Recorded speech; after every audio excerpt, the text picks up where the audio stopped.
The detective, now trembling and breaking into a cold sweat, tried to stammer something, but the words died in his throat. The public humiliation was complete. His colleagues watched him, some with pity, others with a discreet smile of satisfaction.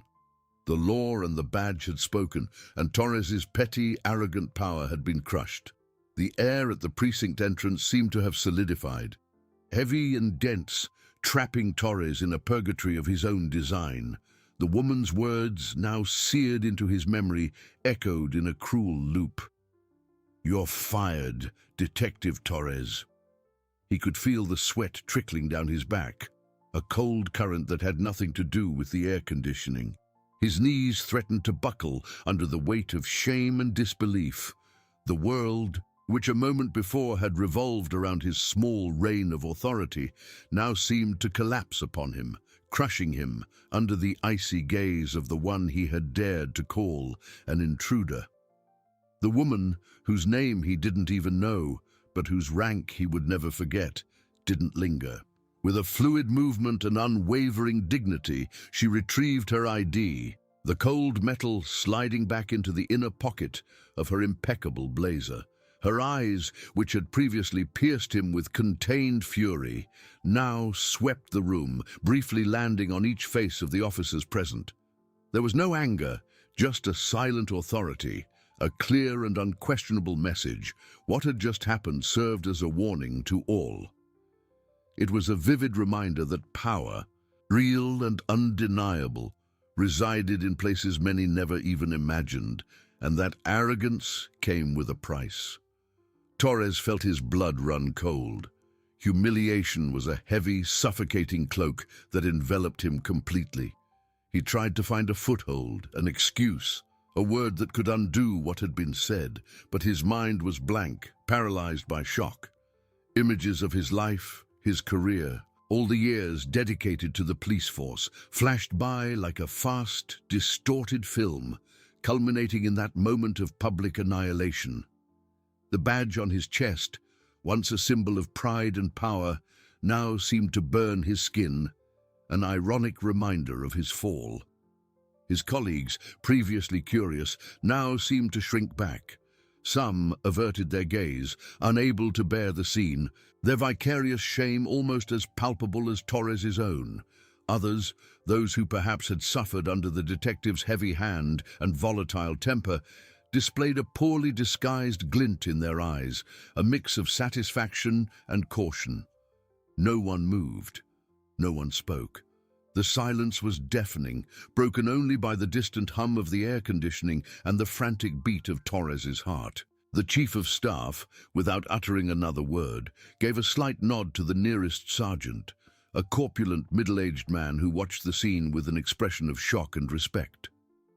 The nod was a command, subtle but undeniable. The sergeant, understanding the gravity of the situation and the woman's authority, cleared his throat and approached Torres with a serious, almost pitying expression. "Detective Torres," the sergeant said, his voice grave and hesitant, "I think you should. Gather your belongings and leave. Immediately." The sergeant's voice pierced the fog that enveloped Torres's mind. Gather his belongings. Leave. Exactly like a criminal, an intruder, the same word he had used to describe the woman who now sealed his fate. The irony was cruel, a final blow to his dignity. He looked at the sergeant, then at the other faces, searching for a shred of support, of camaraderie, but found only indifference or embarrassment. The solitude was absolute. With trembling hands, Torres reached for his belt, slowly detaching the holster and the weapon that for so many years had been extensions of his power. The weight of the gun in his hands felt different now, inert, purposeless. He handed it to the sergeant, who received it with a somber expression. Then he unpinned his badge, the cold, familiar metal slipping from his fingers into the sergeant's palm. Each object surrendered was a piece of his identity unraveling. The chief of staff watched the scene with disturbing calm, her eyes fixed on Torres, as if to ensure the message was fully absorbed. There was no triumph in her gaze, only a cold, unwavering resolve.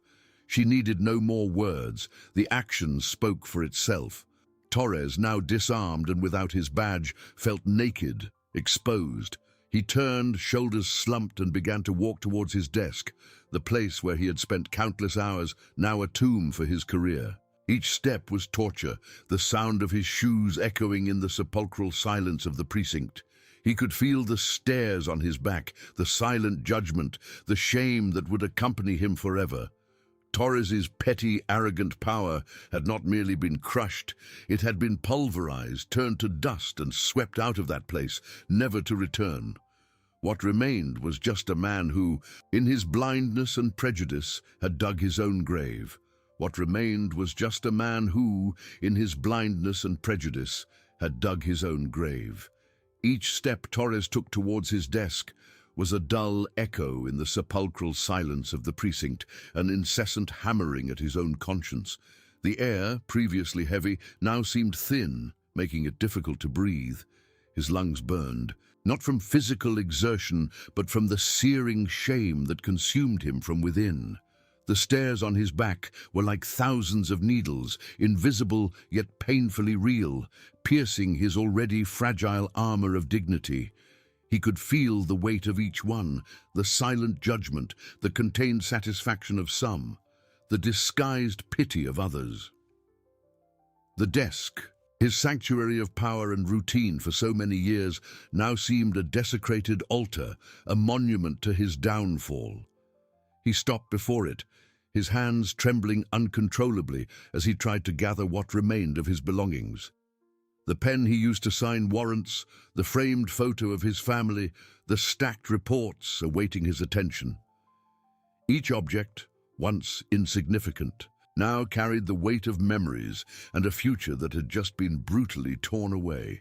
The cold touch of the pen's metal in his fingers was an icy reminder of the coldness with which his fate had been sealed. The chief of staff, still standing at the entrance, watched him with disturbing calm. There was no haste in her movements, not a hint of explicit satisfaction on her face. Only the imposing authority of someone who had acted with surgical precision, extirpating a problem without hesitation. Her eyes, previously focused on Torres, now swept the room, ensuring the lesson was absorbed by all present. It was a vivid reminder that hierarchy was not just an organizational chart, but a living force capable of reshaping destinies in a matter of seconds. Torres felt a lump in his throat, bile rising. He wanted to scream, protest, beg, but the words refused to come out. His voice, once so full of authority and arrogance, was now trapped, suffocated by the magnitude of his error. He picked up the photo of his family, the smiles of his children and wife seeming strangely distant, almost accusatory. How would he explain this to them? How would he justify losing everything for a moment of prejudice and abuse of power? The badge he had handed to the sergeant was more than a piece of metal. It was his identity, his reason for being, his armor against the world. Now he was naked, exposed, an ordinary man, stripped of all power. As he placed his few personal items into an empty cardboard box he found in a corner, the silence in the precinct was almost deafening. His colleagues, who had previously moved with the typical bustle of a workday, were now motionless, like statues. Some pretended to be busy with papers, others looked at the floor, unable to face the scene. The sergeant, with Torres's gun and badge in hand, seemed to carry the weight of the world. His expression a mix of embarrassment and obedience. He knew the chief of staff's order was unquestionable. Torres felt cold sweat trickle down his forehead and back. His shirt clung to his skin, and the air conditioning, once a relief, now seemed to intensify the chill he felt within. He closed the box, the muffled sound of the cardboard sealing the end of his career. He stood up, his knees still weak, and looked one last time at his desk, at the empty space he would leave behind. It was as if a part of his soul had been ripped out. With the box in his arms, he turned, avoiding everyone's gaze. The chief of staff was still there, her slender and imposing figure a silhouette of power and justice. Her eyes met his for a brief instant, and Torres saw no anger, no triumph, only a cold, unwavering resolve. It was the look of someone who had done what needed to be done without remorse or hesitation. He began to walk towards the exit, the same entrance where, minutes earlier, he had tried to handcuff that woman. The irony was a bitter poison in his mouth. Each step was harder than the last, the box in his arms seeming to weigh a ton.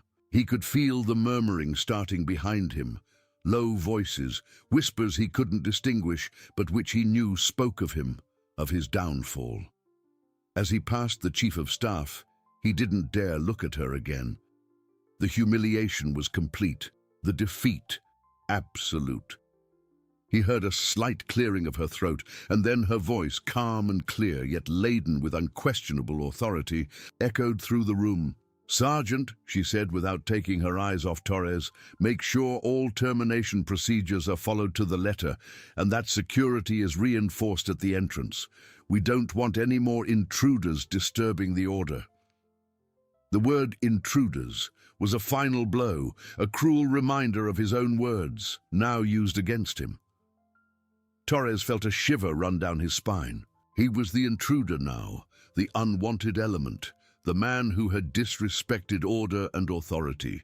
He quickened his pace, desperate to leave that place, to escape the stares, the whispers, the overwhelming presence of the woman who had dismantled his professional life in a matter of minutes. As he crossed the exit door, the cold street air felt like a shock, a brutal contrast to the suffocating heat of the shame that enveloped him. He was outside, but the hell he had created for himself would accompany him, a perpetual shadow of his prejudice and arrogance. Torres's petty, arrogant power had not merely been crushed. It had been pulverized, turned to dust, and swept out of that place, never to return. What remained was just a man who, in his blindness and prejudice, had dug his own grave and now was condemned to live in it. The cold street air, which had previously felt like a shock, was now an icy reminder of reality. Torres was outside, but the hell he had created for himself would accompany him, a perpetual shadow of his prejudice and arrogance. The cardboard box in his arms seemed to weigh a ton, each step a painful drag, a dull echo of his fall.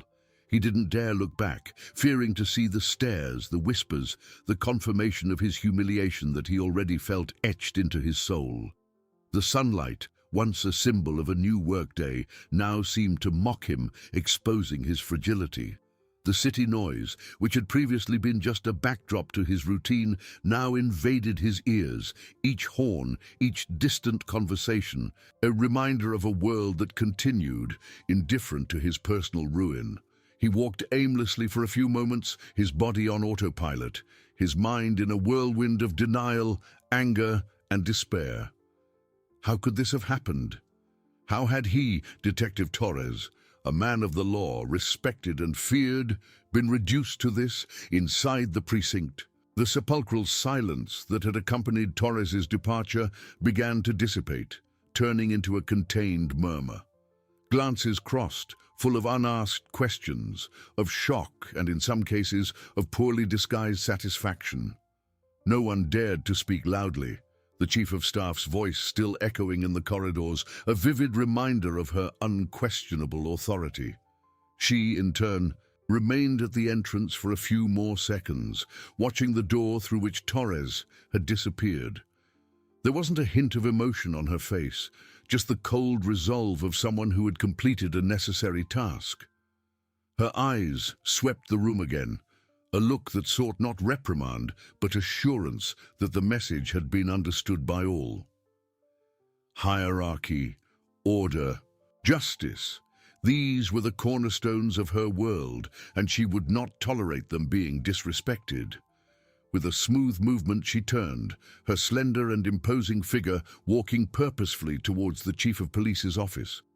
There were reports to be read, decisions to be made, and the incident with Torres, though significant, was just one item on her long list of responsibilities. The machine of justice did not stop for one man.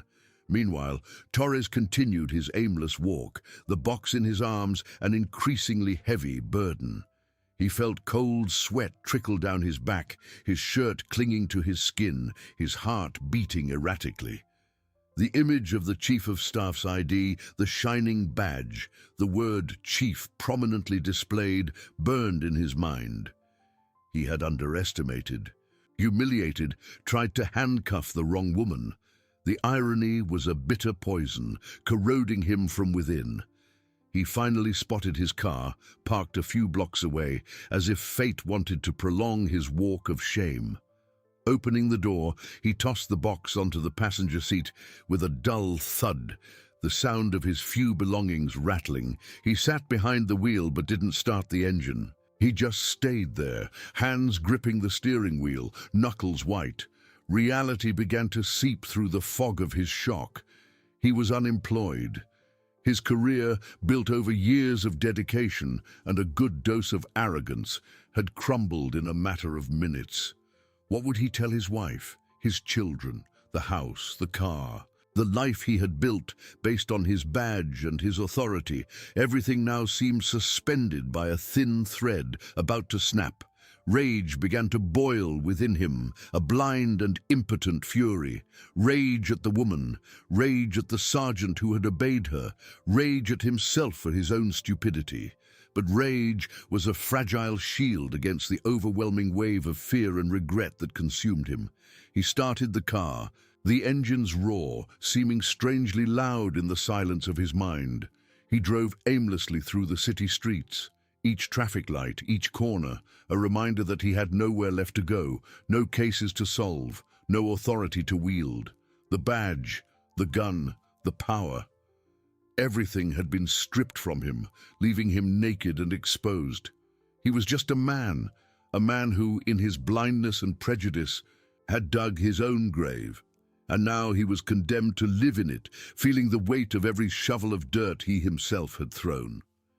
The future, once so certain and promising, was now a dark and uncertain abyss, and he had no idea how he would get out of it. The engine's roar was a dull lament, an echo of the storm brewing within Torres.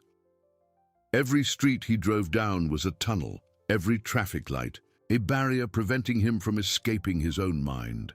The city, once a stage for his authority, now seemed to watch him with mocking silence. The car's air conditioning, on full blast, couldn't dispel the heat of the shame that enveloped him, nor the glacial cold of the fear that gnawed at his bones. He gripped the steering wheel until his knuckles were white. The image of the Chief of Staff's ID, the shining badge, the word Chief, prominently displayed, burning in his retina. She hadn't screamed, hadn't threatened. She had merely uttered the words with chilling calm, an unwavering authority that dismantled his life in seconds. Intruder. The word echoed, a whip he himself had forged, and which now lashed him without mercy. How could he have been so blind, so arrogant? Prejudice, a dense fog that had obscured his judgment, now dissipated, revealing the brutal clarity of his error.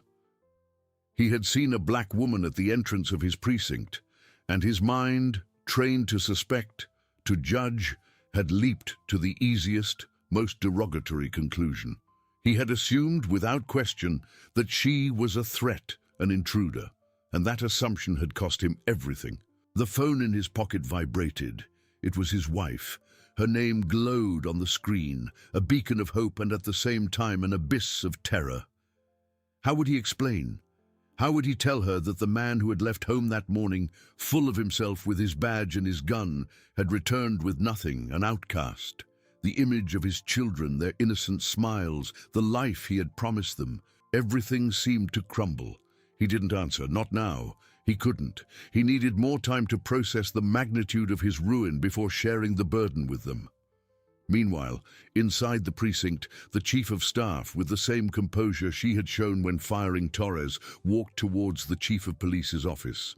Her steps were firm, the sound of her heels echoing in the corridor, a steady rhythm that contrasted with the chaos she had just left behind.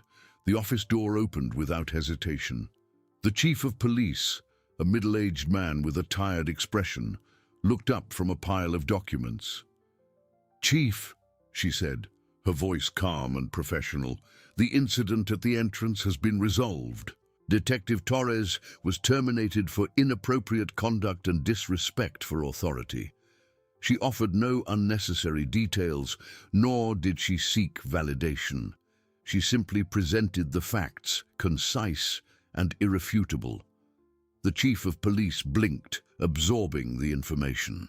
He knew Torres, knew his reputation, his effectiveness, but also his latent arrogance. "Terminated?" he repeated, surprise veiled in his voice. "On what grounds exactly?" The chief of staff raised an eyebrow, a subtle movement that conveyed more than 1,000 words.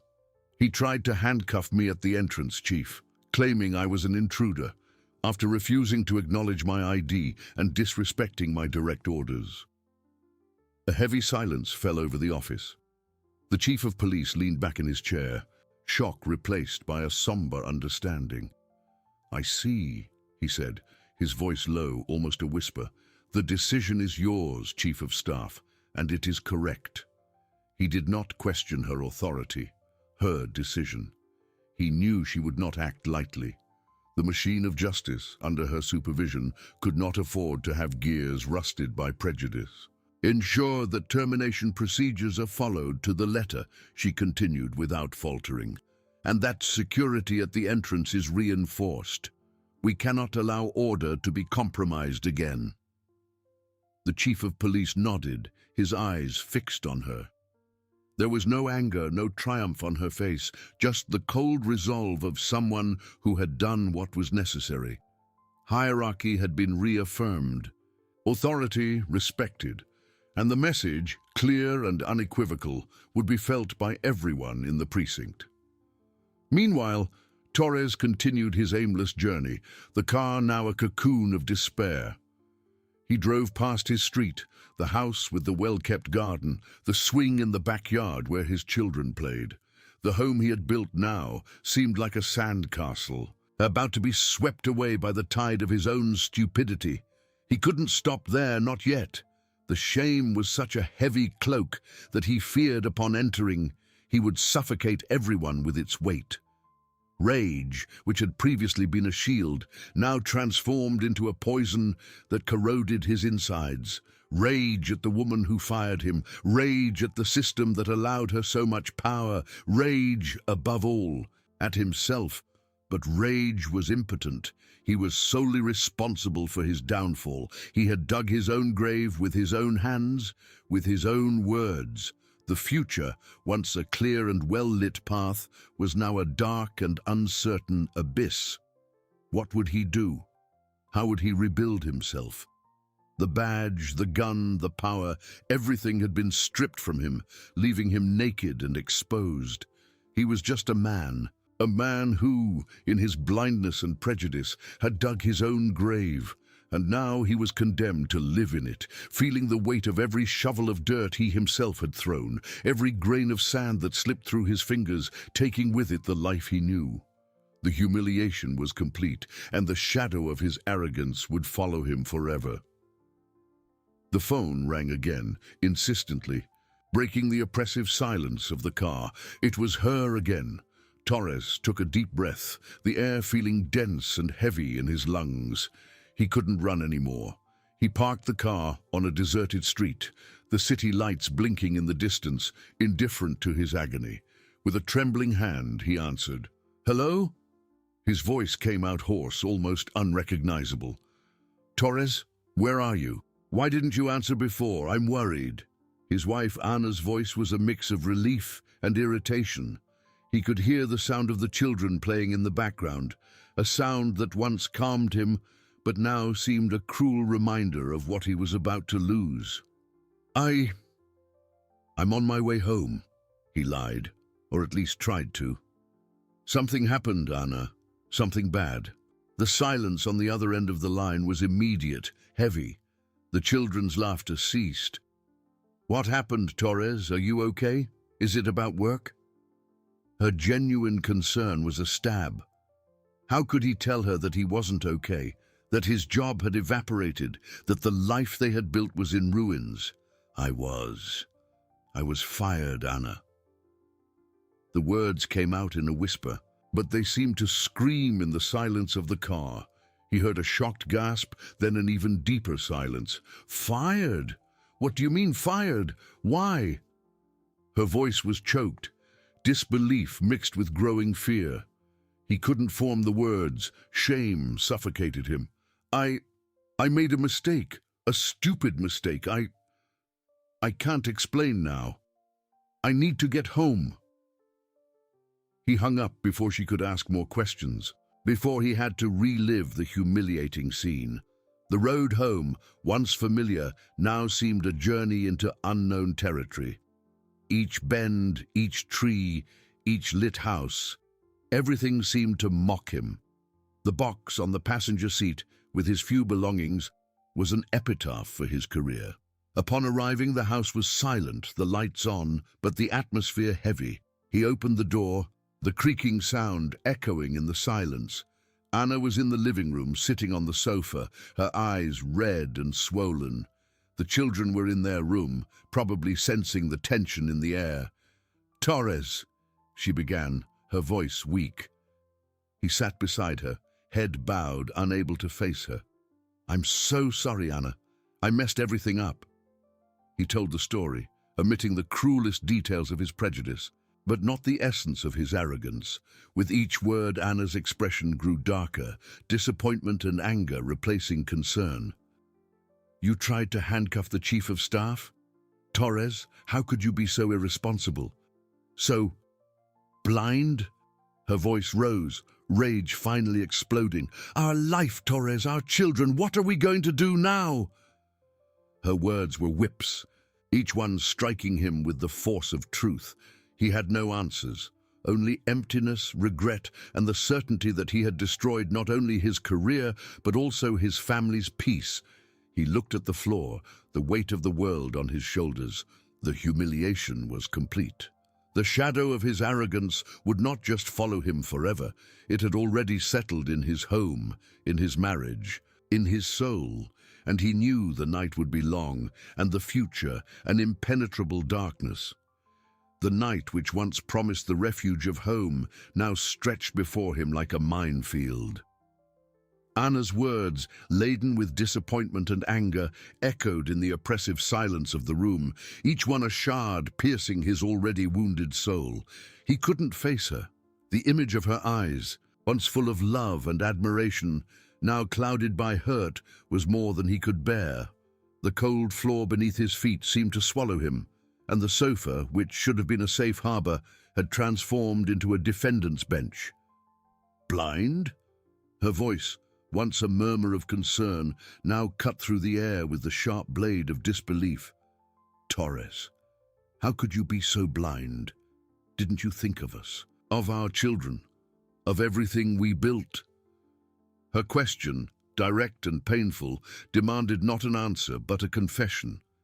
And he had nothing to offer but a heavy silence, laden with regret. The truth was, he hadn't thought. Not in that moment of blind arrogance, of ingrained prejudice. His mind, clouded by presumption, had failed to see beyond the surface, to recognize authority, humanity. Inna stood up, her steps measured, but the tension in her body was palpable. She walked to the window, observing the darkness outside, perhaps searching for an answer in the stars he had extinguished from his own sky. "I don't understand, Torres. You were always so careful, so proud of your work. What happened to you in there? What made you act like that?" Her voice was choked, anger giving way to a deep, almost desperate sadness. It was the sadness of someone watching a pillar of their life crumble. He finally lifted his head, his eyes fixed on her back, on the tense curve of her shoulders. I don't know, Anna. I acted like an idiot. I saw a black woman at the entrance and my mind jumped to conclusions. I presumed, I judged. I humiliated her, and she had every right to do what she did. The words came out in a thin thread. The confession of his prejudice, though still veiled, was the most honest he could utter at that moment. Shame was a bitter taste in his mouth. Anna turned slowly, her eyes fixed on him, a mix of pain and a cold, terrible understanding. Prejudice, Torres? Is that it? You threw our life away because of your prejudice? Her accusation was a direct blow, more devastating than any punch. She wasn't just upset, she was disgusted. The man she loved, the father of her children, had revealed a dark side she didn't want to acknowledge. Silence fell again, heavier than before, filled only by the distant sound of a car passing on the street, and perhaps by the echo of broken hearts in the room. He couldn't deny it. There was no hiding from the truth, not anymore. The mask had fallen, and the ugliness of his soul was exposed. The first ray of sunlight crept through the gap in the curtain, an unwanted invader tearing through the night's protective darkness. Torres felt it like a burn on his swollen eyes. The smell of coffee, which usually heralded the start of a promising day, now seemed a cruel reminder of the routine he had destroyed. Anna was already in the kitchen, the soft sound of the kettle and the clinking of cups echoing like funeral bells. There was no music, no usual morning chatter, only the heavy silence that stretched from the living room to the kitchen, a veil of mourning over the house. He stood up, his body aching and mind hazy.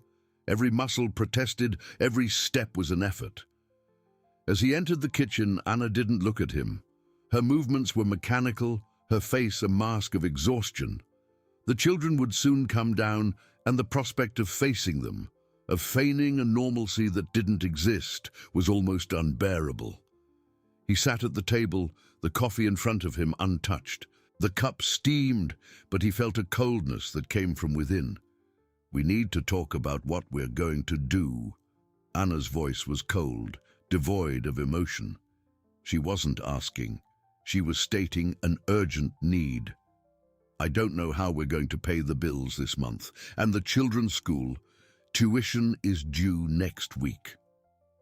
The financial reality was a monster materializing, more tangible and immediate than abstract shame. Torres felt a lump in his throat. I'll look for another job, Anna. Anything, I swear." The words sounded hollow even to him. Who would hire a former detective fired for prejudice and insubordination? His name would be tarnished, his reputation in ruins. That badge was not just a symbol of authority. It was his identity, his credibility. And now he had neither. Anna finally looked at him, and her eyes held not anger, but a hopelessness that struck him deeper than any accusation. "It's not that simple, Torres. Your record. Who will want you? And what will you tell our children? That their father was fired because he humiliated a woman because of the color of her skin." The brutality of her words was a mirror he didn't want to see, the naked truth of his moral failing. He wasn't just a man without a job, he was a man without honor. He had no answer. Only the distant sound of the children waking, the prelude to a new performance of normalcy he didn't know if he could sustain. The shadow of his arrogance was no longer just a shadow, it was a constant presence, a heavy burden he would carry forever. And the darkness he had feared the night before now revealed itself as the landscape of his future, a labyrinth with no exit. The sound of light footsteps in the hallway, followed by a childish yawn, broke the funereal silence of the kitchen. Torres felt a chill run down his spine. It was time. Time to put on the mask, to pretend the world hadn't collapsed on his shoulders. He raised his eyes to Anna, searching for a sign, an instruction, but she merely pressed her lips together. Her expression hardened. Her eyes, once full of a tenderness only he knew, were now wells of pain and disillusionment, reflecting the image of a man she barely recognized. Little Sophia, 7 years old, entered the kitchen, her hair disheveled and a teddy bear clutched to her chest. Her large, curious eyes swept the room, noticing the palpable tension. "Good morning, Mommy. Good morning, Daddy," she said, her voice sleepy and innocent. The normalcy of her greeting was a punch to Torres's gut. How could he respond "good morning" when his world was in ruins? Anna, with a strength Torres didn't know she possessed, forced a smile that didn't reach her eyes. "Good morning, my love. Did you sleep well?" Her voice was a little louder than usual, perhaps to fill the void, to mask the pain. Torres tried to imitate her, but the words caught in his throat. He merely nodded, unable to face his daughter. Soon after, Miguel, his 10-year-old son, entered, with the typical energy of a child, unaware of the abyss opening beneath their feet. "Dad, are you taking me to practice today? Coach said we need to get there early." Miguel's question was a stab. Practice, routine, the life he had promised his children. How would he say there was no more practice, no more routine he sustained? Anna quickly intervened before Torres could stammer a response. "Miguel, Daddy has some things to sort out today. I'll take you, okay?" Her voice was firm, but Torres could feel the pang of sacrifice behind the words. She was taking over his role, covering his failures, shielding the children from the brutal truth. Miguel frowned, sensing something was wrong. The heavy atmosphere, his father's silence, his mother's forced smile. "Is something wrong, Dad? You're acting strange." The innocence of the question was crueler than any accusation. Torres finally found his voice, a hoarse whisper. "No, son, everything's fine. Just a tough day at work. But Mom will take you, yes." The lie was a poison, but he saw no alternative. Not now, not in front of them. Breakfast was a torment. The children, though sensing the tension, tried to maintain normalcy, talking about school and friends. Each of Sophia's laughs, each of Miguel's questions, was a reminder of what Torres was losing, what he had thrown away. He watched Anna, his wife, the woman who was holding the pieces of their family together with silent dignity. She served coffee, prepared toast, her mind clearly elsewhere, calculating, planning, trying to find a way out of the labyrinth he had created. After the children left for school, taken by Anna, silence fell over the house again, more oppressive than ever. Torres was alone in the kitchen, his coffee still untouched, cold. Reality, once a distant monster, was now sitting at the table with him, looking him in the eyes. He stood up and began to walk around the house, each step echoing in his mind. What would he do? Anna's words about prejudice, about the stain on his record, came back to haunt him. Who would hire him? He picked up the phone, the instinct to look for a job, to call old contacts, still strong. But with each name that came to mind, shame stopped him. How would he explain? How would he ask for help from people who knew him as a man of the law, a man of principles, when he had acted so contrary to all of it? The house seemed to shrink around him, each object, each piece of furniture, a reminder of the bills to pay, of the life he had promised, and which was now at risk. The mortgage, the car, the children's school, daily expenses. It was an avalanche of numbers, of responsibilities he could no longer fulfill. Anna returned, her face even paler, her shoulders slumped under the invisible weight. She found him in the living room, standing in the middle of the Persian rug they had chosen together. "I called the bank," she said, her voice dry. "The mortgage payment is due in 5 days, and the school, they said they can't wait." Torres felt the air thin in his lungs. I have some savings. Not much, but maybe enough for a month, maybe 2. He knew it was a drop in the ocean, a desperate attempt to postpone the inevitable. Anna shook her head, a gesture of resignation. "It's not enough, Torres. And then, what will we do after that? You need to find something. Anything." The urgency in her voice was a silent scream. The humiliation of being fired, the shame of prejudice, all of it was heavy. "Yes, But the prospect of failing as a provider, of seeing his family crumble because of him, was a different kind of pain, more visceral, more incapacitating. He was the pillar, and the pillar had given way. He sat on the sofa, his head in his hands again, feeling the weight of the world. The darkness Anna had mentioned, the darkness he feared, was no longer a distant threat. It was his reality. And the labyrinth, which had previously seemed to have no exit, now revealed its walls, each built with his own errors, his own prejudice. He was trapped, and with each passing minute, the feeling of claustrophobia increased, suffocating any remaining hope. He was a man in ruins, and the house, which should have been his refuge, was now the stage of his disgrace. The shadow of his arrogance was no longer a shadow. It was the darkness that swallowed him whole. The house, once a sanctuary of security and comfort, now seemed like a coffin, each wall closing in a little more, each room a reminder of broken promises. Torres was in the living room, the phone in his hands, a dead weight. The contact list, once a testament to his influence and network, now seemed like a directory of judges and executioners. Each name was a potential humiliation, a reminder of the man he had been and the outcast he had become.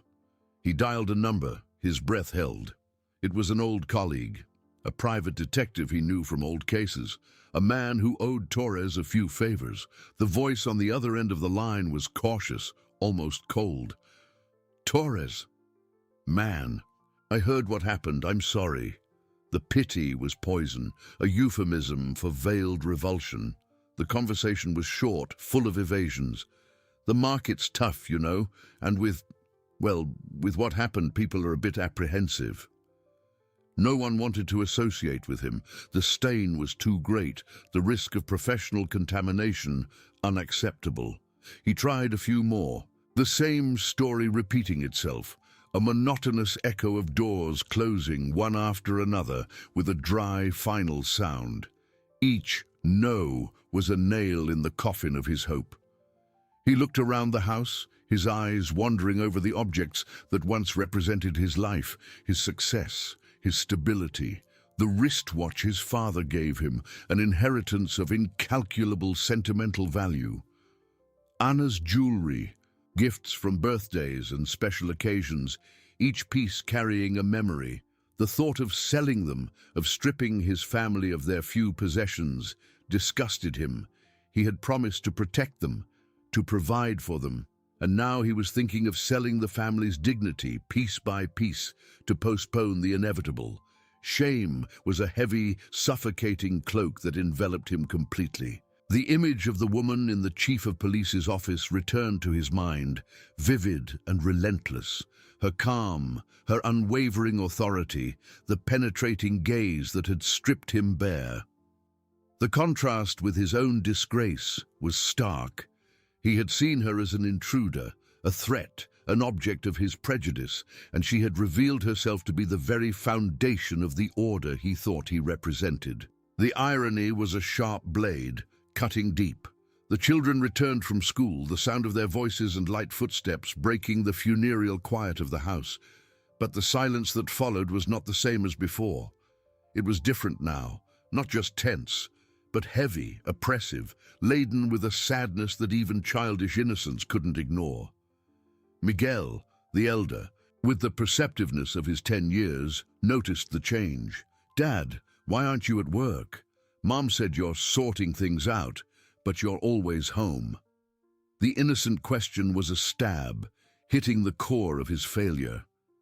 Sophia, more sensitive, felt the sadness in the air. She nestled into Anna, seeking comfort, her small eyes wide and worried. Anna finally exploded, not with anger, but with a deep pain that overflowed from her eyes. Her voice choked. "Torres, you need to wake up. It's not just about money. It's about what you did. You humiliated someone. You acted with prejudice, and now we're paying the price for it. Me and the children." Her words, once a distant echo in his mind, now resonated with brutal, undeniable clarity. He could no longer hide behind self-pity, behind victimization. He had to face the naked truth of his moral failing, the root of all his disgrace. The darkness Anna had mentioned, the darkness he feared, was not just the loss of his job or his home. It was the loss of his soul, of his identity, of the man he thought he was. He was a man in ruins, and the house which should have been his refuge was now the stage of his disgrace. The labyrinth, which had previously seemed to have no exit, now revealed its walls, each built with his own errors, his own prejudice. He was trapped, and with each passing minute, the feeling of claustrophobia increased, suffocating any remaining hope.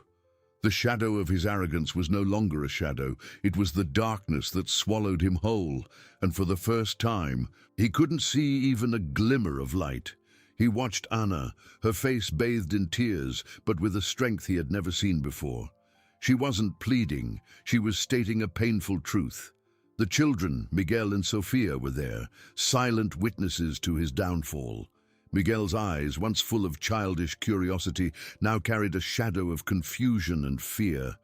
Sofia, nestled into her mother, sobbed softly, not fully understanding, but sensing the gravity of the situation.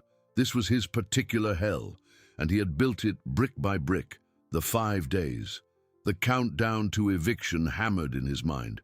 What would he do? Where would they go? The thought of dragging his family to a shelter or to the home of distant relatives was more humiliating than anything he had ever experienced. He, Torres, the man who had always prided himself on his independence, on his ability to provide, was now a burden, a colossal failure. He stood up, the room seeming to spin around him. I'll fix this, he murmured, the words hollow, even to his own ears.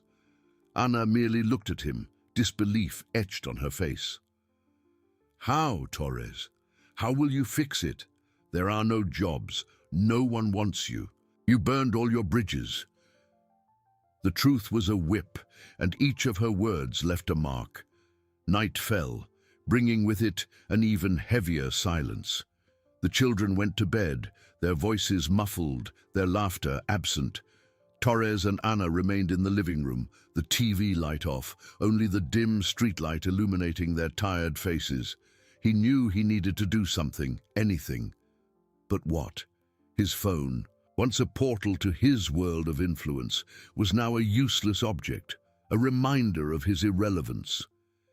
He thought about selling the car, but it was old and would barely be worth enough for a month's rent.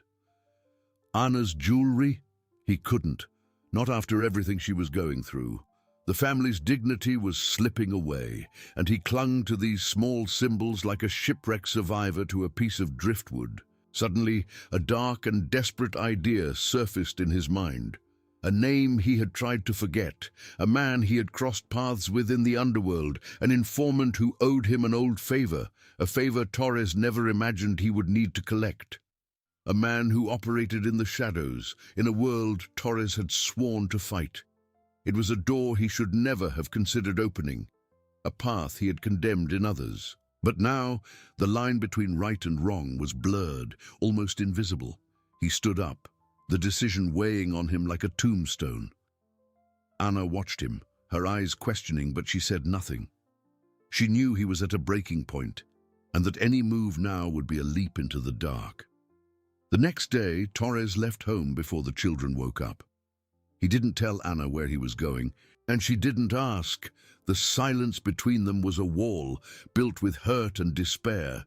He drove to a neighborhood he used to patrol, but which now seemed strange, alien. The streets were dirtier, the glances more suspicious. He felt like an intruder in his own past. He found the address, a dark, decaying bar, reeking of stale beer and smoke. The kind of place he would have raided without hesitation, but now he was about to enter as a supplicant. The irony was a punch to the gut. He pushed the door open, the rusty bell announcing his entry. The place was almost empty, save for a few shadowy figures at the bar. He spotted the man he was looking for, sitting at a corner table, a glass of whiskey in hand. shrewd eyes observing every movement. "Marcos," Torres said, his voice a little hoarser than usual. Marcos, a middle-aged man with scars on his face and a cynical smile, raised an eyebrow. "Well, well, if it isn't the great Detective Torres. I thought you were too busy arresting people to frequent places like this." There was scorn in his voice, a poorly disguised satisfaction at seeing the man of the law on his turf. Torres felt the heat rise to his face, but swallowed his pride. "I need a favor, Marcos." The man smiled, a smile that didn't reach his eyes. "A favor? From you?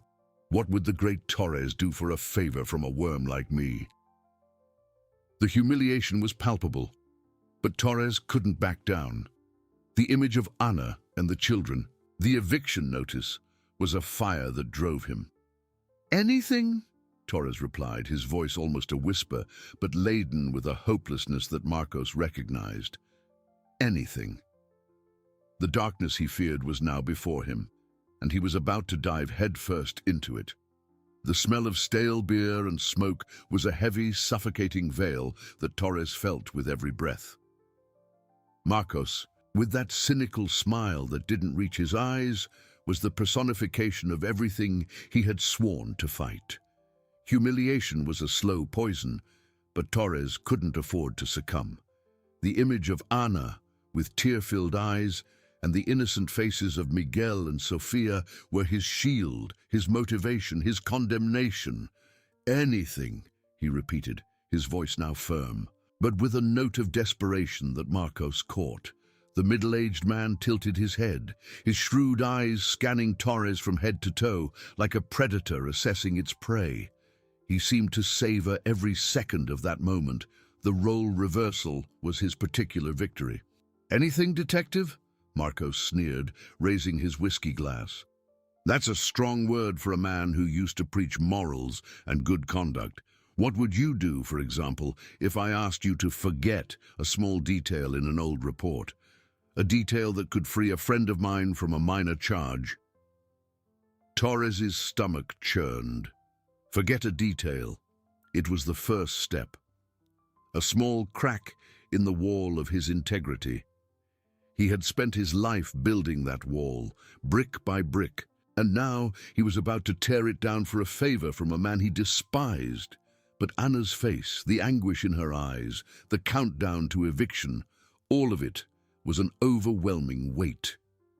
"It's not a report I have access to," Torres replied, trying to buy time, trying to find a glimmer of light amidst the darkness. Marcos laughed, a dry, humorless sound.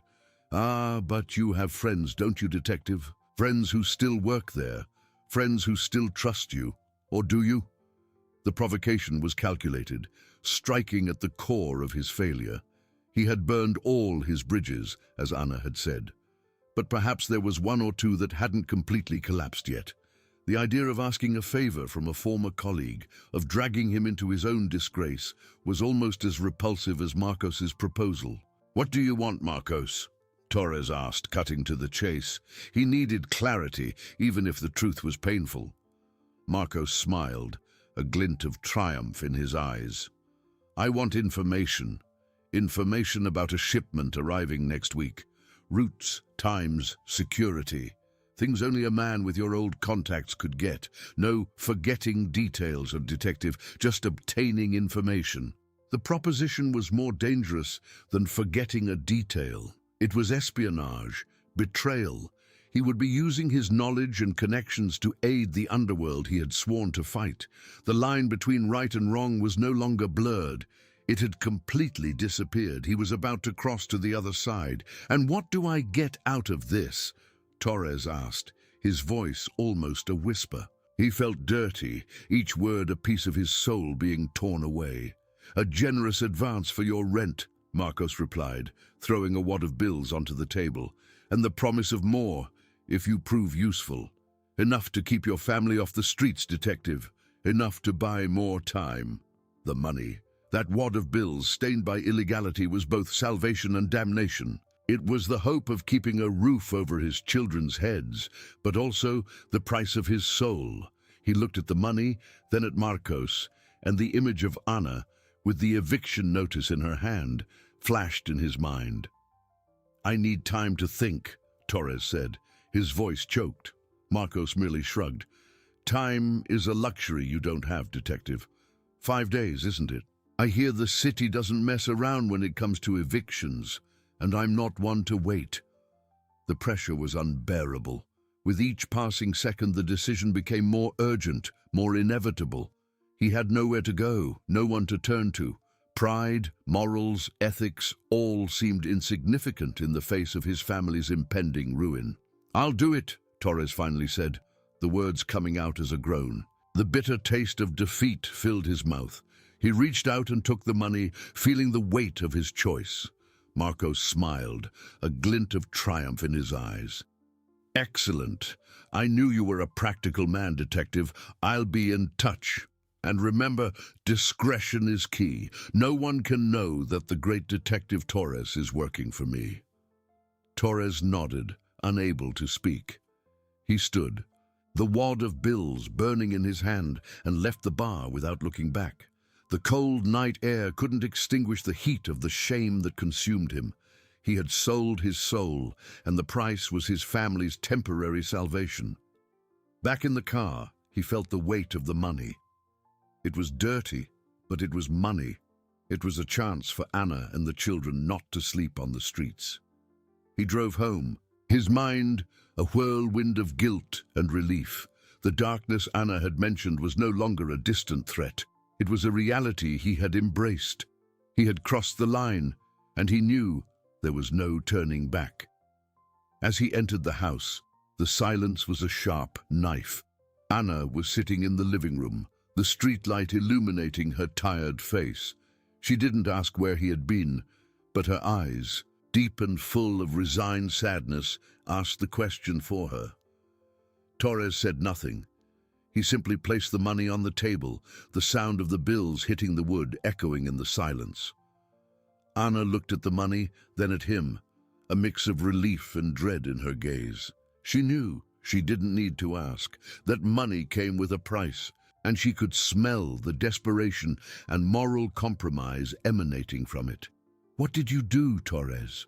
she whispered, her voice choked. He couldn't face her. The truth was too heavy a burden to share. I fixed it," he murmured, the words hollow, without conviction. But Anna was not foolish. She picked up the wad of bills, feeling the texture of the paper, and a tear streamed down her face. She knew that money was not a solution, but a new problem, a new darkness opening before them. The tension in the house was palpable, denser than ever. They had the money to pay the rent, but at what cost? At what cost had he bought a few more days of a roof over their heads? As the children slept, oblivious to the storm raging over their family, Torres sat in his room, the darkness swallowing him whole. He had made a choice, a desperate choice, and now he would have to live with the consequences. The labyrinth hadn't disappeared. It had only become darker, more dangerous, and he was more trapped than ever. The shadow of his arrogance was no longer a shadow. It was the darkness that swallowed him whole. And for the first time, he couldn't see even a glimmer of light. The countdown to eviction had been postponed, but the countdown to the loss of his soul had only just begun. Marcos would be in touch, and he would have to fulfill his part of the deal, diving deeper and deeper into the abyss he himself had created. The silence in the house was heavier than the air. The wad of bills on the table, once a symbol of hope, now seemed like a cursed object, radiating an aura of despair and shame. Torres couldn't take his eyes off it, nor off Anna. Her eyes, once tear-filled with anguish over the impending eviction, now carried a deeper sadness, a silent understanding of the abyss he had crossed. She needed no words. The scent of illegality, the urgency of that money spoke for itself. He retreated to the bedroom, but the room offered no refuge. The walls seemed to close in, the air thin. Each breath was a reminder of what he had done, of what he had become. The pride, the morals, The ethics that were once the pillars of his existence now lay in ruins, crushed under the weight of necessity. He had sold his soul, and the price, however much it guaranteed a roof over his children's heads for a few more days, was unbearable. The darkness was no longer a distant threat. It was a palpable presence, a heavy cloak that enveloped him, tightening his chest. He felt dirty, corrupted. The image of Marcos, with that cynical smile of triumph, was etched into his mind, a constant reminder of his humiliation and his new servitude. Detective Torres, the man of the law, the bastion of justice, was now a pawn in the hands of the underworld he had sworn to fight. The irony was cruel, the pain searing. The days that followed were torture. Each phone call, each shadow on the street, each glance from Anna was a stab. He awaited Marcos's call, the summons for the first act of his betrayal. Time dragged on, and anxiety gnawed at him from within. He tried to keep busy, tidy the house, play with the children, but his mind was elsewhere, caught in the web he himself had woven. Anna, in her silent wisdom, didn't question him. She merely watched him, her eyes laden with a pain he couldn't alleviate, a pain he had caused. The tension between them was a taut rope, about to snap. The children, oblivious to the storm raging over their parents, were the only rays of sunshine amidst the growing darkness. But even their joy seemed a distant echo, muffled by the guilt that consumed him. Then the call came. The unknown number flashed on the screen, and Torres's heart pounded. He answered, his voice hoarse. "Torres." On the other end, Marcos's voice, calm and controlled, but with a note of authority that made Torres's stomach churn. "Detective, I hope you're ready to work. I have a small favor for you." Marcos gave the instructions. A shipment of illicit goods was scheduled to arrive in 3 days. He needed the exact routes, patrol times, and the composition of the security team that would be on duty. Information that only someone with privileged access or very well-placed contacts could obtain. "Remember, Detective," Marcos said, his voice growing colder, "discretion is paramount and time is short. Don't disappoint me." Torres felt his stomach churn. "An operation? Marcos, this is madness. It's suicide. If I try to get that, Ricardo will know. He'll report me." Marcos smiled, a dangerous glint in his eyes. "Ricardo is your friend, isn't he? He'll do whatever it takes to help you. Or perhaps to protect himself, since he's already involved. And if he doesn't, well, you know the consequences. Your family, Detective. Think of your family." The threat was clear, unmistakable. Torres was cornered. He tried to call Ricardo, but the sergeant didn't answer. Guilt, fear, everything swirled in a whirlwind. He knew Ricardo wouldn't risk it anymore. He had crossed a line, and Ricardo wouldn't follow him. Torres was alone. The only option was to try himself, an infiltration. The idea was insane, but the image of Anna and the children, unprotected, drove him. That afternoon, Torres crept through the precinct, a ghost in his former home. He knew the corridors, the camera blind spots, the shift change times. His plan was simple: access Ricardo's terminal, which he knew was logged in, and copy the operation files. His heart pounded erratically. Every shadow seemed like a police officer, every sound an alarm. He reached Ricardo's office, the door ajar. The terminal was on. With trembling hands, he began to navigate the files. He found the folder, Operation Phantom Dismantlement. The irony was cruel. He, the man who once hunted the Phantom, now protected him. He was about to copy the data when a cold, calm voice made him freeze. "Looking for something, Detective Torres?" He turned slowly. There she was, the woman. The same black woman he had humiliated at the precinct entrance months ago, calling her an intruder, trying to handcuff her. The same woman who, with a look of contempt and the ID of the chief of staff to the chief of police, had fired him in front of all his colleagues. Her eyes, once filled with contained rage, now gleamed with calculated coldness and unquestionable authority. She stood in the doorway, impeccably dressed, arms crossed. There was no surprise on her face, just a grim confirmation. "I knew you'd come back, Torres. Or rather, I knew you'd fall so low that you'd have no choice but to return to the den you came from." Torres felt his blood run cold. He couldn't speak. Shame, despair, humiliation, all hit him at once. "Chief of Staff, I can explain." She laughed, a dry, humorless sound. "Explain? There's nothing to explain, Detective. I watched you. From the day you humiliated me, I knew you were a rotten apple. Your arrogant behavior, your lack of respect. It wasn't just an isolated incident. It was a symptom. And when you were fired, I knew it was only a matter of time until you sank completely." She took a step forward, her voice echoing in the small office. "You thought I was just an intruder, didn't you? That I had no place here. But I was here to clean up the mess. And you, Torres, were part of it. I didn't just fire you, I monitored you. I knew you were in contact with Ricardo. I knew you were providing information. I knew about Marcos." Torres's world collapsed. He had been a pawn all along, not just for Marcos, but for her too. She had let him fall, had watched him drown, waiting for the right moment to pull him to the surface and expose the rot. "The phantom operation you were trying to sabotage, Torres," she continued, her voice now a deadly whisper. "It's the operation that will dismantle Marcos and his entire network. And you, with your help, just gave me the proof I needed to link Marcos directly to you and the entire corruption scheme within the force. Ricardo is already in custody, confessing everything. He repented. You, Torres, didn't get that chance." The door opened behind her, and 2 police officers entered, their expressions serious. Torres raised his hands, defeated. There was no escape, no redemption. He had dug his own grave, and the woman he had scorned was there to ensure he was buried in it.